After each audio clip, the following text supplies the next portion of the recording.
ताई हे सगळं खोटं आहे ताई. हे जबरदस्ती त्याच्याकडून कोणीतरी करून घेतलेलं आहे. हे तुझं नाव घेतलंय त्यांनी. माझं नाव मी तो त्यात हेही म्हणाला की मला युवराजने पैसे दिले. मी कुठून देऊ पैसे? मला 10,000 रुपये पगार आहे. तुलाही माहिती आहे माझ्याकडे पैसे आहेत तरी का. आणि चल समजा जरी माझ्याकडे पैसे असते तरी ताई मी भाऊ आहे तुझा. तुला माझ्यावर विश्वास नाहीये. मी हे असं करेन? ह्या पातळीला जाईन मी? तुला खरंच वाटते? पण त्याने स्वतःहून कन्फेस केलंय. शांत बस तू.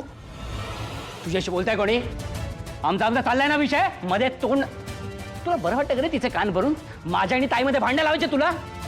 घर फोडलंयस आमचं इथे. तुला तेच करायचं ऑफिसमध्ये. आवाज खाली ठेवायचा. ऑफिस आहे. पण ताई तू माझं ऐक. घर नाहीये. आवाज खाली ठेव. सॉरी ताई माझं एकदम नीट ऐक. एकदम नीट विचार कर. पोलिसांना आपला सोर्स कसा काय कळणार? हा त्यांच्याकडे दाखवण्यासारखं काहीच नाही येते. मला हा सगळा पोलिसांचा डाव वाटतोय. तू एकदा विचार करून फक्त. Sorry to disturb you ma'am.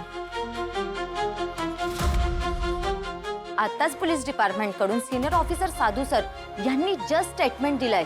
यात सर्वात महत्त्वाचा जो क्रिमिनल पकडला गेलाय त्याचं नाव आहे गुलाब. मॅम हा तोच ड्रग माफिया आहे ज्याच्या शोधात सर्व पोलीस डिपार्टमेंट होतं. And ma'am it's a big win for Maharashtra police. Excuse me ma'am.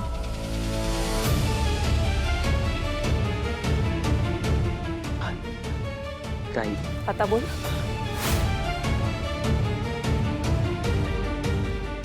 हे सगळं ऐकूनही तुला तुझी बाजू मांडायची आहे. तुझं अजूनही हे म्हणणं आहे की ती रेड खोटी होती आणि हा स्टंट आहे पोलिसांचा. हे जरी आमच्या डिपार्टमेंटचं सक्सेस असलं तरी सुद्धा पुढचे 24 तासच फक्त तो आमच्या कस्टडीमध्ये असणार आहे. त्यानंतर गुलाबची कस्टडी CBI कडे सोपवली जाणार आहे. तुर्तास मी फक्त एवढंच सांगू शकतो. सांग गुलाब, मला तुझ्याकडनं काय ऐकायचं हे तुला चांगलंच माहिती आहे. ते मला पटकन सांगून टाक. तुला हा जो काही होणारा टॉर्चर आहे ना तो एका झटक्यात थांबवू शकते मी. पण हे सगळं आता तुझ्या हातात आहे. त्याच्यामुळे तू ठरव. बोल. अजून किती खोटं बोलणार आहेस तू? आणि एवढं खोटं कशासाठी युवराज? बोल बोल. तुझ्या या सगळ्या प्लॅन मध्ये युवराज खांडेकर सुद्धा तुझ्या सोबत होता ना?